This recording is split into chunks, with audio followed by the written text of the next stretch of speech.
Hi guys, good morning all of you and welcome all in your PD education platform. जैसा कि आप लोगों को ज्ञात है, हम soil mechanics and foundation engineering start किए हैं और आज हमारा जो लेक्चर है वो न्यूमेरिकल बेस्ड रहेगा। जो हमने कुछ प्रॉपर्टीज़ ऑफ सॉइल स्टडी करी हैं, ठीक है, ऑलमोस्ट हमने लगभग 50% प्रॉपर्टी स्टडी कर ली हैं, तो उसके बिहाफ के ऊपर हम क्वेश्चंस लगाएंगे, ठीक है। तो अगर मैं क्लास की बात करूं, बार बार क्वेश्चन यही बनता है, बच्चों के कमेंट भी आते हैं कि सर हमारा लाइव क्लास का क्या टाइमिंग है। तो हमारा जो लाइव क्लास है बेटा वो मंडे टू फ्राइडे 8 AM रहेगा। सैटरडे की बात करें तो हमारा 4 PM क्लास है, ठीक है। और अगर हम संडे की बात करें तो हमारा जो क्लास है वो 9:30 AM से स्टार्ट होता है। और हमारा जो क्लास ड्यूरेशन है, कितना समय का हमारा क्लास रहेगा, तो 1 घंटे की हमारी क्लास है। अभी के लिए हमारी क्लास 1 घंटे की है। तो जैसे हमें रिस्पांस बच्चों से अच्छा मिलेगा, so definitely we will increase the duration of class, ठीक है। वो आप लोगों के ऊपर डिपेंड करता है गाइज। तो चलिए, हमारा सब्जेक्ट है soil mechanics and foundation engineering and this is the dedicated course only for the state assistant engineer, junior engineer and SSC JEE, ठीक है। ये मैं पहले ही बता देता हूँ, ये डेडिकेटेड कोर्स है। तो अगर हम बात करें टॉपिक की, of course we are dealing with properties of soil, so today we will do numericals questions based on the properties of soil, ठीक है। so चलिए, next we have, अगर मैं बात करूँ, okay, this is about myself. I am Vikram Singh, so I am graduated from HPU and I have more than 6-year teaching experience and mentored more than 9,000 students for GATE, ESC, PSU, state junior engineer examination, assistant engineer examination, central SDE, SDO examination, all the things, okay. And I'm working in a MNC company, so definitely you will get benefited, ठीक है। कि practically जो हम चीज़ें भाई किस तरह से अप्लाई करते हैं, जो हम अपने बुक्स में पढ़े थे, जो हमने थ्योरेटिकल चीज़ें पढ़ी थी, क्या हम उनको प्रैक्टिकली पूरी तरह से अप्लाई भी कर पाते हैं कि नहीं कर पाते हैं, ठीक है। सेम एग्जांपल, जैसे स्लोप स्टेबिलिटी हमारी सॉइल के अंदर एक चैप्टर है, तो वो स्लोप स्टेबिलिटी हम अगर प्रैक्टिकली बात करें तो जैसे हमारे पास हाई इम्बैंकमेंट करके, जब एक इम्बैंकमेंट में टर्म आता है, जब हाइट आपका कितना होता है जनरली, ये 6 मीटर तक, ठीक है। ऑलो जनरली हमारा जो 4.5 मीटर से जब भी हाइट ज़्यादा होता है इम्बैंकमेंट का, तो हाई इम्बैंकमेंट में आता है मोस्टली वो, ठीक है। तो उस केस में स्लोप को प्रोटेक्ट करने के लिए आप किस तरह से प्रोटेक्टिव मेजर्स ले सकते हो, आप कौन कौन सी ग्राउंड इंप्रूवमेंट कर सकते हो, I will tell each and everything. So I cracked the GATE examination, state assistant engineer, junior engineer and SSC JEE, all the exam I qualified, right. So अगर मैं बात करूँ नॉन टेक पार्ट की, तो non tech में आपको क्या क्या चीज़ें मिलेगी। देखो, एक तो आपको नॉन टेक में क्या मिलेगा, क्वांटिटेटिव एप्टीट्यूड, ठीक है। क्वांटिटेटिव एप्टीट्यूड नॉन टेक में बढ़ाया जाएगा। Reasoning will be there, general English will be there, general awareness will be there, general science will be there, और इसके साथ हम कंप्यूटर भी लेके आए बेटा। तो जिस तरह से क्वेश्चन अभी ये स्टेट असिस्टेंट इंजीनियर एग्जाम या जूनियर इंजीनियर एग्जाम में पूछे गए थे, वो कंप्यूटर से रिलेटेड थे कुछ क्वेश्चंस, कुछ यहाँ पे सॉफ्टवेयर से रिलेटेड थे, ऑटोकैड, स्टैड प्रो। तो we will give you all the things, ठीक है। कंप्यूटर का नॉलेज के साथ हम आपको कुछ सॉफ्टवेयर के रिगार्डिंग में भी क्वेश्चन बताएंगे जो जनरली पूछे जाते थे, ठीक है। तो यस, नॉन टेक का जो क्लास है वो हमारा 11 बजे है, ठीक है। मंडे टू फ्राइडे, सोमवार से शुक्रवार 11 बजे से हमारा क्लास रहता है, ठीक है। नॉन टेक का Pradeep sir is taking care of the non tech classes and here we have the top faculty, very experience faculties. So Vijendra sir, Vishal sir and Jitendra Tyagi sir, Pradeep sir, Ruchin sir and of course me, ठीक है। So we have a great combination, ठीक है। So generally Ruchin sir and me are taking care of the civil technical part. So civil में ही technical, जैसे हम fluid mechanics की बात करें, स्ट्रेंथ ऑफ मटेरियल की बात करें, so Vijendra sir and Vishal sir will help us, ठीक है। हाँ, Pradeep sir is taking care of the non tech part, ठीक है, and Tyagi sir for the mathematics, ठीक है। मैथमेटिक्स तुम इग्नोर नहीं कर सकते हो बेटा, ये भी एक पार्ट रहता है एग्जाम में, ठीक है। नेक्स्ट वी हैव, ठीक है, हमारा जो कोर्स है, तो अभी हम जो कोर्स की बात करेंगे that is state junior engineer, state assistant engineer और SSC JEE, ठीक है। जो हमारा SSC JEE का है उसमें किस तरह के क्वेश्चन पूछे जाते हैं, ये हम सारे क्वेश्चन लगाएंगे। अच्छा, आपको क्या क्या चीज़ें ध्यान रखते हुए अपने एग्जाम का प्रेपरेशन करना है, we will tell you each and everything and suppose किसी एग्ज़ाम में अगर आपका इंटरव्यू भी है तो we will give you interview preparation guidance, किस तरह के क्वेश्चन इंटरव्यू में पूछे जाते हैं, अच्छा आपको इंटरव्यू में किस तरह से बैठना है, आपको इंटरव्यू के लिए किस तरह से प्रिपेयर करना है, we will tell you each and everything. Okay, so हमारा गेट 2022 और 23 का भी अभी हमारा मॉड्यूल चला हुआ है, ठीक है, जिसमें क्लासेस चल रही हैं। रुचिन सर क्लास ले रहे हैं, विजेंद्र सर क्लास ले रहे हैं, विशाल सर क्लासेस ले रहे हैं, त्यागी सर क्लास ले रहे हैं, वीरेंद्र सर क्लास ले रहे हैं। तो सिविल का भी चल रहा है हमारा, एनवायरमेंटल साइंसेस का भी है, मैकेनिकल का भी और एक्सी का भी है, ठीक है। So be specific to our course. तो अगर मैं अपने इस एसएससी, जेई, स्टेट जेई और असिस्टेंट इंजीनियर एग्जाम की बात करूं तो पहले हमारा कॉस्ट थोड़ा ज़्यादा रखा गया था, जो बच्चे ही बता रहे थे, ऑल दो वो भी सफिशिएंट था, इतना ज़्यादा नहीं था, लेस देन 1000 पर मंथ था। तो हमने वो आपकी रिक्वेस्ट पे कम कर दिया है, ठीक है। Now you will get this only in 9500 1 year, एक साल के लिए मिलेगा। तो अगर तुम देखो तो लगभग 800 रुपये पर मंथ से भी कम तुम्हें इसका कॉस्ट बैठ रहा है, राइट। और ऐसा नहीं है कि एक साल होने के बाद आपको कोई एक्सेस नहीं मिलेगा कि भाई मुझे यहाँ पे ऑनलाइन टेस्ट सीरीज में क्वेश्चन नहीं मिल रहे हैं, मुझे रिकॉर्डेड वीडियो लेक्चर्स नहीं मिल रही है, मैं एक्सेस नहीं कर पा रहा हूँ या नहीं कर पा रही हूँ, तो ऐसा नहीं होगा। तो till selection you will gate each and everything, ठीक है। जब तक आपका सिलेक्शन नहीं हो जाता है तब तक आपको पूरा पैनल का एक्सेस मिलेगा, ठीक है। और बेटा ये मेरा दावा है कि अगर आप चीज़ों को अच्छे ढंग से बढ़ोगे तो कभी भी ऐसा नहीं होगा कि आपको सक्सेस नहीं मिलेगी। हाँ, ऐसा हो सकता है कि आज नहीं आपको सक्सेस मिल रहा है, कल नहीं मिल रहा है, तो हो सकता है it will take some times, लेकिन अगर आप बिल्कुल कार्यरत हैं और अच्छे से आप मेहनत कर रहे हो, प्रयत्नशील हो, definitely success will be yours. Okay, so अच्छा, अचीवमेंट्स की बात करें तो we have list of few students, हमने अभी कुछ ही बच्चों की यहाँ पे लिस्ट लगाई है, although we have a huge list, हमारे पास काफ़ी बड़ी लिस्ट है बच्चों की। तो ये वो बच्चे हैं जो रिप्यूटेड ऑर्गेनाइजेशन में सिलेक्ट हुए हैं, ठीक है। ये वो बच्चे हैं जो इसरो में सिलेक्ट हुए हैं, NPCIL में सिलेक्ट हुए हैं, ठीक है, और सेल में सिलेक्ट हुए हैं और कोल इंडिया में सिलेक्ट हुए हैं, ठीक है। All the details are available on our website www.yourpedia.in. You can log in there, go there and check out all the things, ठीक है। आप तुम चेक कर सकते हो क्या ये चीज़ें वाकई में सही हैं, कि ऐसा तो नहीं है भाई ये पिक्चर चिपका दिए गए हैं प्रमोशन के लिए ऐसा किया जा रहा है, ऐसा नहीं है, ठीक है। आप सारी चीज़ें चेक कर सकते हो। इवन फैकल्टी का जो भी मैंने अभी आपको बताया, experience faculty we have, you can also check the mentors profile, ठीक है। मेंटर का प्रोफाइल क्या है basically. So what we are offering in this module, so yes, technical classes, non tech classes are there, along with this we are also giving you interview preparation. बेटा ये बहुत ज़्यादा important है। आप जैसे अगर मैं बात करूं स्टेट असिस्टेंट इंजीनियर एग्जाम की, तो भाई कुछ स्टेट्स के अंदर क्या है, रिटन के बाद आपको PI के लिए बुलाया जाएगा पर्सनल इंटरव्यू के लिए। तो अगर आप इंटरव्यू को अच्छे से प्रिपेयर नहीं करोगे तो हो सकता है रिटन में तुम बहुत अच्छा परफॉर्म किए थे, लेकिन हुआ क्या, इंटरव्यू में तुम बाहर हो गए। तो तुम्हें इंटरव्यू का भी प्रेपरेशन करना है, राइट।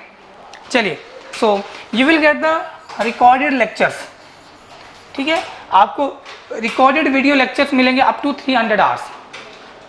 अब तुम बोल सकते हो कि सर हम तो लाइव क्लास लगा रहे हैं, हमें रिकॉर्डेड लेक्चर्स का क्या मतलब है।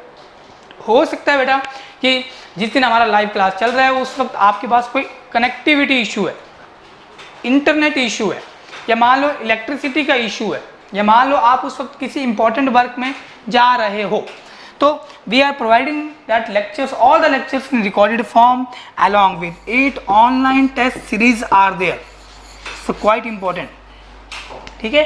तो इसमें आपको हम ऑनलाइन टेस्ट सीरीज बहुत अच्छे अच्छे क्वेश्चन लेके आए हैं बेटा। जब आप क्वेश्चन सॉल्व करोगे, लगाओगे, आपको लगेगा अरे वाकई में इस तरह के क्वेश्चन एग्जाम में पूछे गए थे, अच्छा इस तरह के क्वेश्चन, ये क्वेश्चन को भाई ऐसे भी हम लेके चल सकते थे, तो अगर क्वेश्चन इस तरह से आएगा तो what will be the answer, ठीक है। तो ऑनलाइन टेस्ट सीरीज के बाद we are providing you practice questions e book, ठीक है। अब प्रैक्टिस के लिए हम कुछ आपको मटेरियल दे रहे हैं, क्वेश्चंस ही आपको मिलेंगे, ठीक है। इसके साथ आपको स्टडी मटेरियल भी दिया जाएगा, ठीक है। और जो भी चीज़ें अभी तक मैंने आपको बेटा बताई हैं अपने इस कोर्स के बारे में, अपने फैकल्टी के बारे में, अपने बारे में, सो अगर आपको कोई भी डाउट हो, चाहे कोर्स के रिगार्डिंग में हो या मुझे क्या करना चाहिए, प्रेपरेशन किस तरह से करनी चाहिए, you can visit our website www.yourpedia.in, ठीक है, वेबसाइट पे जाइए, आप अपना कमेंट प्लेस कीजिए, ठीक है, even you can call on this number directly and you can talk to me, okay. चलिए, सो अगर इतनी चीज़ें क्लियर हैं तो बढ़ते हैं नेक्स्ट। तो जैसा कि मैंने आपको बताया था स्टार्टिंग में ही कि आज हम अपने इस कक्षा के अंदर क्वेश्चन लगाएंगे, ठीक है, क्या करेंगे, क्वेश्चन सॉल्व करेंगे। तो चलिए स्टार्ट करते हैं क्वेश्चंस। ये हमारा कॉस्ट जो मॉड्यूल चल रहे हैं उनका ये प्राइस है। तो टॉप में हमारा एसएससी जेई स्टेट ए या जेई एग्ज़ाम का प्रेपरेशन का जो कॉस्ट है वो 1 ईयर के लिए 9500, जो मैंने आपको पहले ही बता दिया है, ठीक है। चलो तो क्वेश्चन के ऊपर चलते हैं। Here is the first question. चलिए देखो बेटा, ये पहला क्वेश्चन है। So in this question, so let me read it. A project engineer receives a laboratory report of a sample of soil. एक प्रोजेक्ट इंजीनियर है जिसको एक लैब से रिपोर्ट मिलता है सॉइल सैंपलिंग का, ठीक है, जिसमें moist unit weight of soil is 20.5 kilo Newton पर क्यूबिक मीटर, ठीक है। ध्यान देना, ये आपको मॉइस्ट सॉइल दिया हुआ है, मतलब इसमें कुछ एयर है, वॉइड्स में कुछ वाटर है। मैंने आपको बताया था कि तुम कब डिग्री ऑफ सैचुरेशन कितना लेके चलोगे मॉइस्ट सॉइल के लिए, right. Water content is 25% and specific gravity, ये एंड है, ये थोड़ा सा एरर है यहाँ पे printing, this is and the specific gravity of solid, pay attention, specific gravity of solid, ठीक है, कैपिटल जी का value 3.35। Find the dry unit weight of the soil, find the dry unit weight of the soil. क्या करोगे बेटा, तो जो तुम्हें lab से एक रिपोर्ट दिया गया कि सॉइल का यूनिट वेट इतना और वो सॉइल था मॉइस्ट सॉइल, तो उसे तुम क्या बोलोगे, that will be your bulk unit weight. तो मैं लिख देता हूँ यहाँ पे सबसे पहले गिवन डाटा, ये सॉल्यूशन है। तो सॉल्यूशन के अंदर गिवन डाटा क्या गिवन है, गामा बल्क कितना गिवन है, 20.5 किलो न्यूटन पर क्यूबिक मीटर। वाटर कंटेंट कितना तुम्हें गिवन है, water content available is 25% and specific gravity of solid is कितना गिवन है, specific gravity of solid capital G का वैल्यू भी तुम्हें गिवन है, दैट इज 3.35, ठीक है। निकालने के लिए क्या बोल रहा है, ड्राई यूनिट वेट। चलो जल्दी से निकालो, फटाक से फॉर्मूला अप्लाई कर दो। तो ड्राई यूनिट वेट का मैं फॉर्मूला लिख देता हूँ। एक फॉर्मूला ये देखो, gamma d equals to gamma bulk upon 1+W, और एक फॉर्मूला भी था gamma d equals to G gamma W upon 1+E, ठीक है। और भी फॉर्मूला था यहाँ पे 1 minus eta a G gamma W upon 1+WG। तो चलो ये फॉर्मूला हम यूज़ कर रहे हैं यहाँ पे इस क्वेश्चन के अंदर। गामा बल्क का वैल्यू पुट कर लेते हैं 20.5, डिवाइड कर देंगे इसे, gamma d equals to 20.5 divide कर देंगे इसे 1 प्लस वाटर कंटेंट कितना है 25% है, तो कितना हो जाएगा 0.25 हो गया क्या, अभी हम ऐड नहीं करेंगे, ठीक है। तो जब तुम इसे सॉल्व करोगे, सॉल्व करने के बाद जो आंसर आ रहा है 16.4 किलो न्यूटन पर क्यूबिक मीटर, वाटर कंटेंट का कोई यूनिट नहीं होगा, ये वेट टू वेट का रेशियो है या मास टू मास का रेशियो है, जो न्यूमरेटर का यूनिट है वही तुम्हारा इस आंसर का भी यूनिट होगा। Then answer will be option B. तो एक चीज़ बेटा तुम यहाँ से अंडरस्टैंड कर पा रहे हो अगर, तो ये जो specific gravity of soil solid था, अभी इस फॉर्मूले में इसका कोई यूज़ नहीं था, तो ये आपको उलझाने के लिए दिया हुआ है। जहाँ तक पॉसिबल हो सके आपने सिंपलेस्ट वे में सबसे शॉर्टेस्ट तरीके से क्वेश्चन सॉल्व करना है। आपके एग्जाम में वो मेथड नहीं पूछ रहा है, उनको सिर्फ आंसर चाहिए, राइट। चलो, तो ये हमारा पहला क्वेश्चन था जिसका आंसर आ रहा है 16.4 किलो न्यूटन पर क्यूबिक मीटर। तो मेरे ख्याल से ये चीज़ क्लियर हो गई होगी, इसमें कोई डाउट है तो पूछ लो अभी। चलो दूसरे क्वेश्चन की तरफ बढ़ते हैं। Next question, volume of a soil sample is 45 CC is cubic centimetre. ये जो सीसी लिखा है ये है cubic centimetre, this is cubic centimetre, cubic centimetre, ठीक है, ये सेंटीमीटर क्यूब।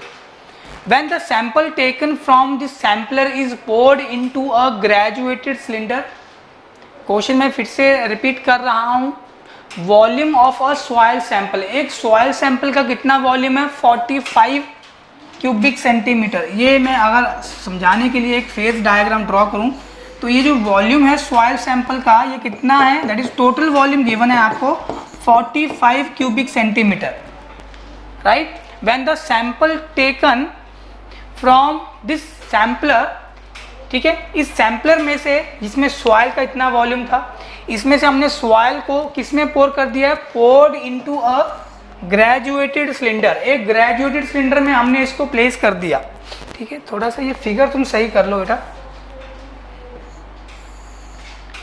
ग्रेजुएटेड सिलेंडर में हमने इसको पोर कर दिया, it displays 20 cubic centimetre of water. तो उस सॉइल ने कितना वाटर डिस्प्लेस किया, 20 क्यूबिक सेंटीमीटर। बेटा ध्यान देना, अब हम जैसे इस मार्कर को पानी में डुबोते हैं तो ये कितना वॉल्यूम को डिस्प्लेस करेगा, जितना इसका खुद का वॉल्यूम होगा। तो सॉइल मास में जो सॉइल सॉलिड है उनका जितना वॉल्यूम होगा वो अपने वॉल्यूम के बराबर ही वॉल्यूम ऑफ वाटर को डिस्प्लेस करेंगे। तो एक चीज़ मैं यहाँ पे बोल सकता हूँ कि displace 20 cubic centimetre of water is nothing but volume of soil solid. मेरे ख्याल से ये चीज़ क्लियर हो गई होगी, ठीक है। जितना सॉइल सॉलिड का वॉल्यूम रहा होगा वो अपने वॉल्यूम के बराबर ही तो वॉल्यूम ऑफ वाटर को डिस्प्लेस करेंगे ना। तो ये वैल्यू कितना हो गया, ये हो गया सॉइल सॉलिड का वॉल्यूम, दिस इज 20 जो क्वेश्चन में गिवन था। तो वॉइड्स का कितना वॉल्यूम बच रहा है फिर, 25 रहेगा क्या, 25 + 20 तभी तो 45 मिलेगा। What is the void ratio and porosity respectively, what is the void ratio and porosity respectively, ठीक है। तो बताओ, ऑल्दो इसमें ऑप्शन एक ही ऑप्शन आया है, बाकी 3 ऑप्शन इसमें कट हो गए हैं, तो हमें ऑप्शन की ऑल्दो जरूरत नहीं है, हम निकाल लेंगे अभी यहाँ पे। देखो तो क्या करोगे, ये तुम्हारा क्या बन गया, वॉल्यूम ऑफ वॉइड्स हो गया, और ये तुम्हारा क्या हो गया, वॉल्यूम ऑफ सॉइल सॉलिड हो गया, और ये तुम्हारा क्या हो गया, टोटल वॉल्यूम हो गया। तो पोरोसिटी क्या होता है और वॉइड रेशियो क्या होता है, तो वॉइड रेशियो तुम्हारा volume of voids to volume of soil solid हो गया क्या। वॉल्यूम ऑफ वॉइड्स कितना मिल रहा है तुम्हें 25, वॉल्यूम ऑफ सॉइल सॉलिड कितना है 20, सॉल्व कर लो, 5 5 = 25, 5 4 = 20, 5/4 कितना हो गया 1.25 हो गया क्या, चेक कर लेना भाई। तो पहले देखो हमने क्या लिखा है वॉइड रेशियो, तो पहले तुम्हें वॉइड रेशियो की वैल्यू लिखनी है, तो इसमें 1.25 पहले नहीं है, तो ये ऑप्शन तुम्हारा आंसर नहीं होने वाला, सिंपल सी बात, ठीक है। अच्छा अब तुम पोरोसिटी कैसे निकालते हो, तो पोरोसिटी तुम भाई एक तो volume of voids upon total volume का रेशियो करके निकाल सकते हो, या तुम n = E/1 + E वाला रिलेशन यूज कर लो। और ये जब तुम इसे सॉल्व करोगे तो वॉल्यूम ऑफ वॉइड्स कितना है 25, और ये कितना है तुम्हारा टोटल वॉल्यूम 45, तो ये लगभग 0.55 तुम्हें मिलने वाला है। चेक कर लेना एक बार, देख लेते हैं। 5 को 9 से भाग कर लो, चलो ठीक है। अब इतना तो तुम्हें करना ही पड़ेगा ना, 5 को 9 से भाग, डेसिमल 9 5 = 45, अगेन 5 बचेगा, 9 5 = 45, तो 0.55 ही तुम्हें मिलने वाला है, राइट। अगर तुम ये फॉर्मूला भी यूज़ करोगे यहाँ से भी तुम्हें सेम ही वैल्यू मिलेगी, ठीक है। तो बोलने मतलब 1.25 वॉइड रेशियो है, 0.555 ये तुम्हारा क्या होगा पोरोसिटी होगा। ऑल्दो ये गिवन है लेकिन यहाँ पे लिखा है void ratio and porosity respectively, तो जो चीज़ पहले लिखी है उसका आंसर तुम्हें पहले लिखना है। तो अगले ऑप्शन में तुम्हें कुछ ऐसा मिलने वाला, मैं यहाँ पे लिखता हूँ बी ऑप्शन, इसमें लिखा हुआ है 1.25 एंड 0.55, ये तुम्हारा आंसर होने वाला है फिर। इज इट ओके गाइस, ये किस तरह से आंसर बना, so I think this is okay. So next question की तरफ बढ़ते हैं। नेक्स्ट क्वेश्चन में ये पूछ रहा है कि principle involve in the relationship between submerged unit weight and saturated weight of soil is based on. तो मैंने तुम्हें बताया था जब हम ये unit weight of soil study कर रहे थे कि भाई अगर मुझे सबमर्ज यूनिट वेट लिखना है सॉइल मास का, तो it will be saturated unit weight minus unit weight of water. तो ये हमारा फॉर्मूला रहता है भाई, this is our formula, right. अब इसमें हमने ये माइनस गामा डब्ल्यू क्यों किया जनरली, तो मैंने आपको बताया था कि भाई आर्किमिडीज साहब ने हमें बोला कि जब तुम किसी भी ऑब्जेक्ट को लिक्विड में डिप करोगे, फ्लूइड में डिप करोगे, तो अपने वॉल्यूम के बराबर वॉल्यूम ऑफ लिक्विड या फ्लूइड को डिस्प्लेस करता है, ठीक है। तो यहाँ पे जब हम ये कंटेनर है बेसिकली, इसमें कोई वाटर मान लो पूरा फिल है अप टू इट्स रिम, तो जब हम इसमें कुछ सॉइल डालते हैं देन व्हाट विल हैपन, तो जो भी हमने इसमें सॉइल के पार्टिकल डाले हैं या जो भी हमने इसमें मिट्टी डाली है, जितना भी वॉल्यूम यहाँ से वाटर का बाहर निकल के आएगा उतना ही वॉल्यूम यहाँ पे इस सॉइल सॉलिड का रहने वाला है। मान लो कुछ वॉल्यूम ऑफ वाटर यहाँ पे बाहर आ रहा है, राइट। तो ये कैसे पता चला हमें, with the help of Archimedes principle, simple सी बात है, ठीक है। इक्विलिब्रियम ऑफ फ्लोटिंग बॉडीज, बेटा ये फ्लूइड में तुम पढ़ते हो फ्लोटिंग बॉडीज की स्टेबिलिटी, तो जब तुम फ्लूइड मैकेनिक्स पढ़ोगे तो उसमें तुम देखोगे, तो even I can just give you hint here कि जो हमारी फ्लोटिंग बॉडीज होती हैं, ठीक है, जो हमारे लिक्विड में फ्लोट करती हैं, तो उनकी जो स्टेबिलिटी होती है वो मेटा सेंटर से रिप्रेजेंट की जाती है कि मेटा सेंटर आपका सेंटर ऑफ ग्रेविटी से ऊपर है, या मेटा सेंटर आपका सेंटर ऑफ ग्रेविटी से नीचे है, या मेटा सेंटर आपका सेंटर ऑफ ग्रेविटी पे ही लाई कर रहा है, ठीक है। स्टोक्स लॉ, जिसमें हम सेटलिंग वेलोसिटी निकालते हैं पार्टिकल्स की, और जो हमारा सेडिमेंटेशन एनालिसिस है बेसिकली स्टोक्स लॉ ही के ऊपर बेस्ड है। डार्सी लॉ ये हम परमेबिलिटी में पढ़ते हैं बेसिकली कि हमारा जो फ्लो है वो लैमिनार होना चाहिए, तो पढ़ेंगे सारी चीज़ें। तो अभी के लिए हमारा जो आंसर है वो क्या है, आर्किमिडीज प्रिंसिपल। चलिए अगले क्वेश्चन में हमें वाइड रेशियो गिवन है, वाटर कंटेंट गिवन है, स्पेसिफिक ग्रेविटी गिवन है, डिग्री ऑफ सैचुरेशन बताना है। तो आई डोंट थिंक इसको सॉल्व करवाने की जरूरत है कि नहीं। देखो तुम्हें वाइड रेशियो गिवन है, वाटर कंटेंट भी तुम्हें गिवन है, E इज 0.67 और वाटर कंटेंट कितना है 0.188 और स्पेसिफिक ग्रेविटी कितना है 2.68।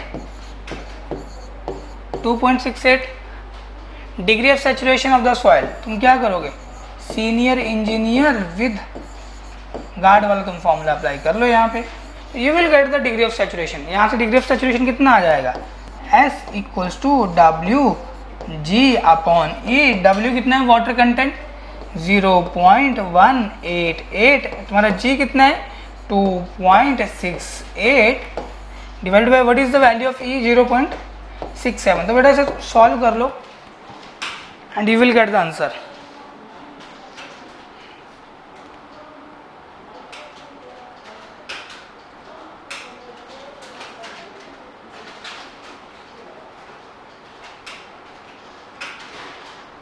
ये तुम्हें वैल्यू मिल रहा है, डिग्री ऑफ सैचुरेशन आ रहा है 75.2%।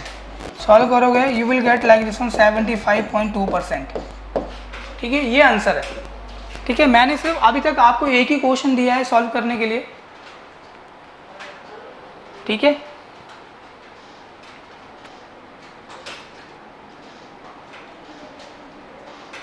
चलिए नेक्स्ट क्वेश्चन की तरफ मूव करते हैं। अ soil has a bulk density, ये क्वेश्चन बहुत ज़्यादा रिपीटेटिव क्वेश्चन है भाई। तो अगर मैं बात करूं स्टेट जूनियर इंजीनियर एग्ज़ाम की, असिस्टेंट इंजीनियर एग्ज़ाम की, गेट की, तो ये रिपीटेड क्वेश्चन है। जनरली गेट से ही उठा हुआ क्वेश्चन था जो असिस्टेंट इंजीनियर एग्जाम में पूछ लिया गया। सॉइल का बल्क डेंसिटी गिवन है, रो बल्क गिवन है हमें, ठीक है। बाय यूनिट तुम चलोगे, समटाइम वो बोलेगा बल्क डेंसिटी, लेकिन यूनिट दिया होगा तुम्हें यहाँ पे यूनिट वेट का, ठीक है। तो यहाँ पे हमारे पास वैल्यू कितना है 2.3 ग्राम पर cubic centimetre and water content कितना है 15%। सो dry density of the sample तुम्हें बताना है। तो ये वही फॉर्मूला है जो मैंने तुम्हें पीछे बताया था। तो क्या बन जाएगा, rho bulk density upon 1 plus water content. तो तुम वैल्यू पुट कर लो यहाँ पे। तो ये तुम्हारा ड्राई डेंसिटी क्या बन जाएगा 2.3 डिवाइडेड बाय 1 प्लस 0.15। तो ये 2.3 2.3 डिवाइडेड बाय 1.15 सॉल्व कर लो और तुम्हें आंसर मिल जाएगा। सो लेट मी सॉल्व।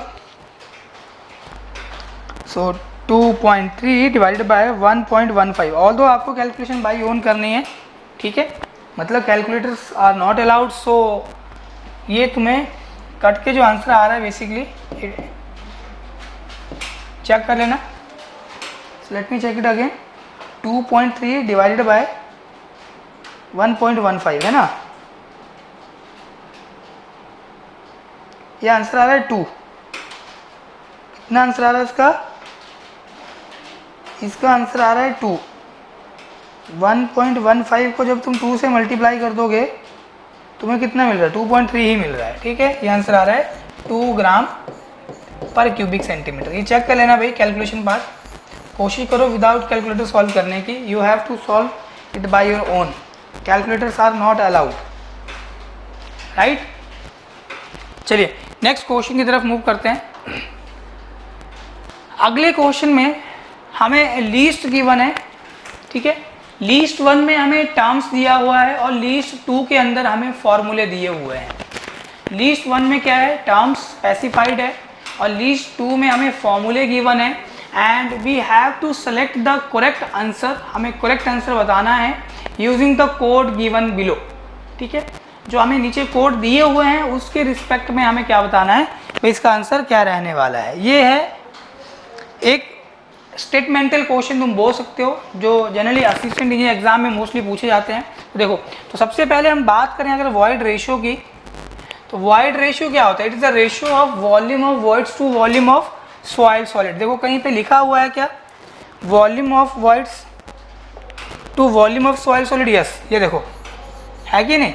तो अगर मैं वॉइड रेशियो की बात करूँ, it is the ratio of volume of voids to volume of soil solid. Percentage में कन्वर्ट करने के लिए हम 100 से मल्टीप्लाई करते हैं, दैट्स इट, और कोई यहाँ पे इसका रीज़न नहीं है। सेकंड, अगर मैं पोरोसिटी की बात करूँ, डिनोट कर रहे थे पोरोसिटी को हम स्मॉल एन से। It is the ratio of volume of voids to total volume. तो देखो हमने एक बार वॉल्यूम ऑफ वॉइड्स को with respect to total volume लिखा और जब हमने वॉल्यूम ऑफ वॉइड्स को with respect to volume of soil solid लिखा तो इसे हमने बोल दिया void ratio, right. Next we have degree of saturation. अगर हम डिग्री ऑफ सैचुरेशन की बात करें जिसे हम कैपिटल एस से डिनोट करते हैं, तो ये वॉल्यूम ऑफ वाटर को बताएगा और वाटर कहाँ पे होगा? मिट्टी में, उसके वॉइड्स में। मिट्टी के वॉइड्स में कितना वॉल्यूम ऑफ वाटर है, that is your degree of saturation. And what is water content? Water content हम डिनोट करते हैं स्मॉल w से। तो जो भी हमें वेट ऑफ वाटर मिला या मास ऑफ वाटर मिला with respect to weight of soil solid या मास ऑफ सॉइल सॉलिड, ये हमारा water content, right. Is it okay guys? तो तुम देख सकते हो यहाँ पे अगर मैं बात करूँ तो ए वॉइड रेशियो का क्या बन जाएगा? A5 है कि नहीं। पोरोसिटी, हाँ जी, पोरोसिटी का क्या बन जाएगा? B1, A5 B1 and degree of saturation का क्या बन जाएगा? 3 C3 and water content D2, ठीक है। ये तुम्हारा करेक्ट सीक्वेंस होगा 5 1 3 2, 5 1 3 2, ये तुम्हारा करेक्ट सीक्वेंस है। एक बार देख लो इसमें कोई डाउट है, ठीक है। ऑल जो तुम्हें यहाँ पे ऑप्शन में इसी तरह से होगा A1 B2 C4, ठीक है, D5, ठीक है। अब तुम्हें यहाँ पे करेक्ट कॉम्बिनेशन बताना है। लिस्ट 2 में तुम्हें फॉर्मूले गिवन है और लिस्ट 1 में तुम्हें प्रॉपर्टीज या टर्म्स गिवन है जिसका तुम्हें सही फॉर्मूला बताना है बेसिकली, राइट। चलिए, तो ये कुछ क्वेश्चंस थे जो मैं आपके लिए लेके आया था प्रैक्टिस के लिए। सो लास्ट हम बात कर रहे थे वाटर कंटेंट डिटर्मिनेशन की, ठीक है, और किस तरह से वाटर कंटेंट निकालते हैं ये हमने बात करी थी कि हम स्टडी करेंगे। चलो एक क्वेश्चन और कर लेते हैं यहाँ पे, जनरली एक क्वेश्चन और लगा लेते हैं। तो क्वेश्चन में बोरोपिट के वॉल्यूम की बात कर रहा है। क्वेश्चन में बोल रहा है find the volume of, question में बोल रहा है, क्वेश्चन में बोल रहा है, चलो मैं ड्रॉ ही कर देता हूँ यहाँ पे।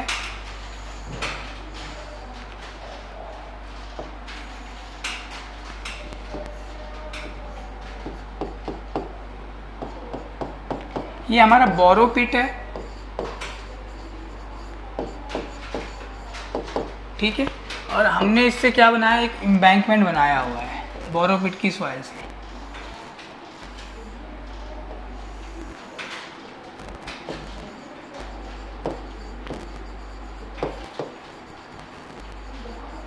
एक एम्बैंकमेंट हमने बनाया हुआ है, राइट। चलिए, बोरो पिट का वॉल्यूम हमें बताना है कितना है, कितना वॉल्यूम ऑफ सॉइल को एक्सकवेट करोगे आप, कितना वॉल्यूम ऑफ सॉइल को एक्सकवेट करोगे from borrow pit to make an embankment of volume 1000 cubic metre, to make an embankment of volume 1000 cubic metre. Borrow pit से आप कितना वॉल्यूम ऑफ सॉइल को एक्सकवेट करोगे to make an embankment of volume 1000 cubic metre, that is V2, ये given है question के अंदर। Borrow pit soil has dry unit weight that be gamma D1 1.75 gram पर सीसी। बोरो पिट सॉइल का हमें dry unit wait given है, और बोरो पिट का जो सॉइल है उसका वाटर कंटेंट भी हमें गिवन है 12% है, ठीक है। और जो एम्बैंकमेंट हमने बनाई उसका जो ड्राई यूनिट वेट हमें मिला वो मिल रहा है 1.65 ग्राम पर सीसी, 1.65 ग्राम पर सीसी। ये डाटा हमें सारा गिवन है बेटा क्वेश्चन में, ठीक है। और जो वाटर कंटेंट है वो है 18% इस एम्बैंकमेंट वाली सॉइल का। तो बेटा तुम एक चीज़ यहाँ से अंडरस्टैंड कर सकते हो कि जो बोरो पिट वाली सॉइल है, अगर उसका देखो डेंसनेस का वैल्यू ज़्यादा है ना 1.75, गामा D1 कितना है 1.75, और जो तुम एम्बैंकमेंट बनाए वहाँ पे डेंसनेस कम है, तो डेफिनेटली अगर तुम 1000 क्यूबिक मीटर का एक एम्बैंकमेंट बना रहे हो, इतने वॉल्यूम का एक एम्बैंकमेंट बना रहे हो, तो तुम यहाँ से जो सॉइल को एक्सकवेट करोगे वो क्या होगी, कम होगी या ज़्यादा होगी। ऑफकोर्स तुमने यहाँ से ज़्यादा ही वॉल्यूम निकाला है, और वहाँ पे क्या होगा, तुम्हारा डेंसनेस कम है, तभी तुम्हें वहाँ पे 1000 मिला है कि नहीं। चलो देखो देखो क्या क्या कैसे करोगे। तो मैंने तुम्हें बताया भी था कि भाई एक तो जो तुम्हारा टोटल वॉल्यूम होता है it is directly proportional to 1+E, एक तो ये है ना। और सेकंड कि जो तुम्हारा गामा, ऐसा लिखो, जो V1/V2 का रेशियो है वो in term of dry unit wait किस तरह से लिखा था भाई, बताओ। अगर V1 है तो यहाँ पे गामा D2 था, और यहाँ पे V2 है तो यहाँ पे गामा D1 होगा, यही था क्या। मतलब तुमने कुछ नहीं करा है, वेट ऑफ सॉइल सॉलिड को इक्वेट करा है। इवन ये फॉर्मूले लिखने की भी जरूरत नहीं है। तुम क्या करोगे, देखो तुम क्या करोगे कि जो तुम्हें यहाँ पे वेट मिल रहा होगा, जो तुम्हें यहाँ पे वेट मिल रहा होगा सॉइल का इन बोरो पिट, वही सॉइल को तुमने यहाँ पे फिल करा है एज अ एम्बैंकमेंट, तो वेट ऑफ सॉइल सॉलिड तो सेम ही रहेगा, है कि नहीं। Wait of soil solid same रहेगा, तो मैं लिख सकता हूँ यहाँ पे वेट ऑफ सॉइल सॉलिड जो हमें बोरो एरिया से मिला, तो बोरो एरिया को B/A कर देता हूँ मैं, और जो वेट ऑफ सॉइल सॉलिड हमें एम्बैंकमेंट का मिलेगा वो दोनों सेम ही होगा, बशर्ते तुम जितना वॉल्यूम ऑफ सॉइल यहाँ से निकाले उतना ही वॉल्यूम ऑफ सॉइल यहाँ पे फिल किए, उसमें से तुमने कुछ मिट्टी हटाई नहीं है। मतलब अगर तुम यहाँ से कुछ मिट्टी लेके जा रहे हो डंपर्स में, तो मान लो तुमने 2-3 डंपर आगे पीछे डाले, नहीं, उसी पर्टिकुलर रीजन में तुम डाल रहे हो, ठीक है। तुम क्या करोगे, वेट तुम कैसे लिख सकते हो, वेट ऑफ सॉइल सॉलिड तुम्हें पता है, ड्राई यूनिट वेट जो होता है ये रेशियो होता है वेट ऑफ सॉइल सॉलिड या weight of dry soil upon total volume का। तो ये क्या बन जाएगा, वेट ऑफ सॉइल सॉलिड बोल दो या वेट ऑफ ड्राई सॉइल लिख दो, बात एक ही है। तो ये क्या बन जाएगा, वॉल्यूम इनटू जो भी ड्राई यूनिट वेट होगा सॉइल मास का, है कि नहीं।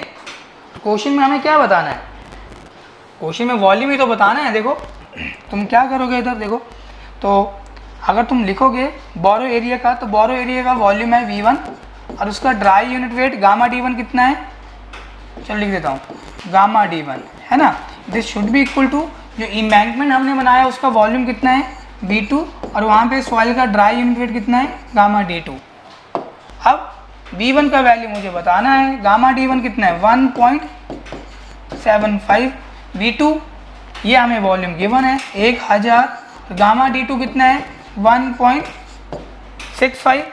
अब तुम देख लो तुम्हें कितना वॉल्यूम चाहिए पड़ेगा, कम है या ज़्यादा है, देखो बताओ मुझे।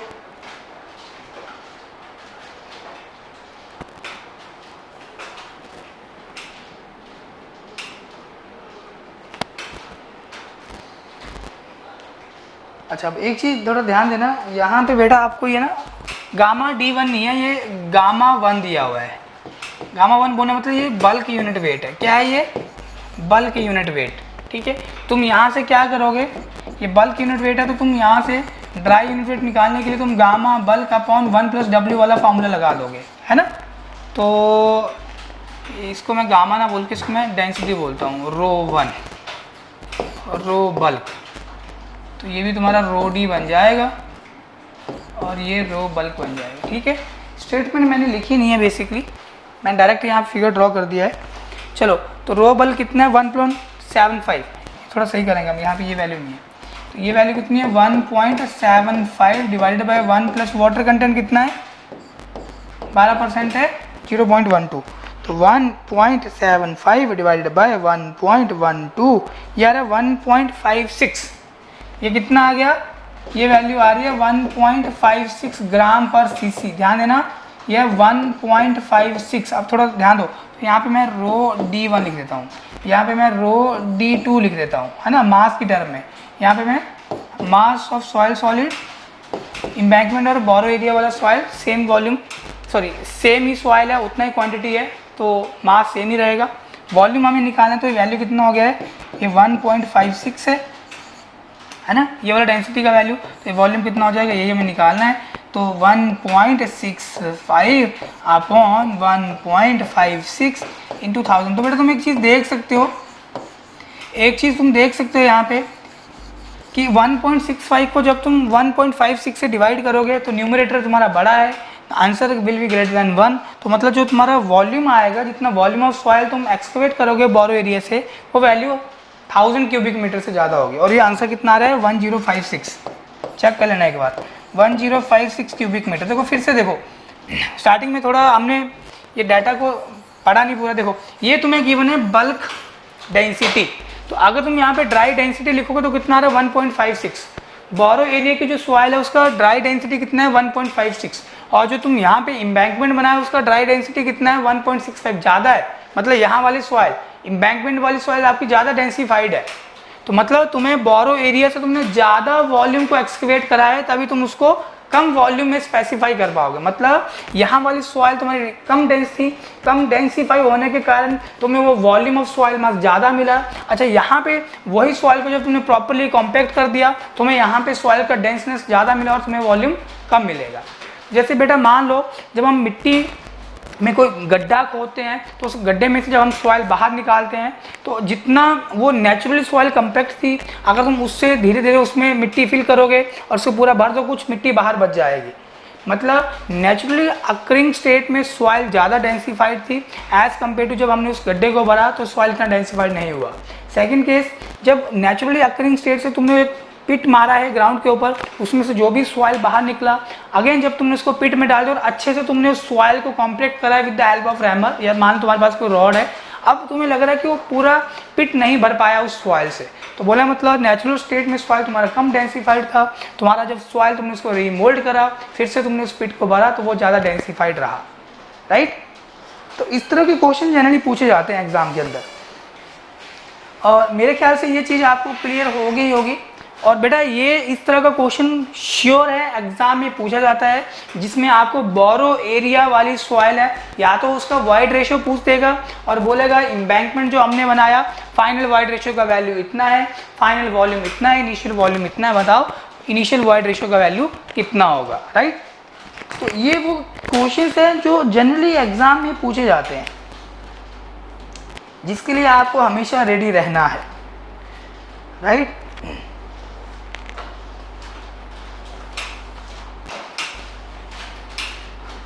तो आई होप आपको ये क्वेश्चन समझ में आए होंगे। आप इस तरह के और भी क्वेश्चंस लगाइए, ठीक है। सो नेक्स्ट लेक्चर में हम वाटर कंटेंट डिटर्मिनेशन की बात करेंगे, ठीक है। ऑल्दो हमने कुछ लेक्चर्स में बात भी करी है वाटर कंटेंट डिटर्मिनेशन की। चलिए, सो आई होप गाइज आपको आज का लेक्चर समझ में आया होगा।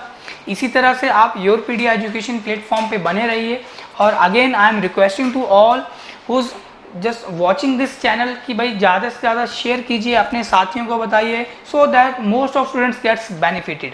अगर आपका कोई सुझाव है, सजेशन है कि सर ये चीज़ें होनी चाहिए, हमें कुछ इस तरह से बदलाव चाहिए, या हमारा ये डाउट है, so you can directly interact with me, ठीक है। मैंने कॉन्टैक्ट नंबर बताया हुआ है, वेबसाइट भी हमारे आपके पास अवेलेबल है। मैंने स्टार्टिंग की स्लाइड्स में भी आपको बताया था www.yourpedia.in पे आप जाइए।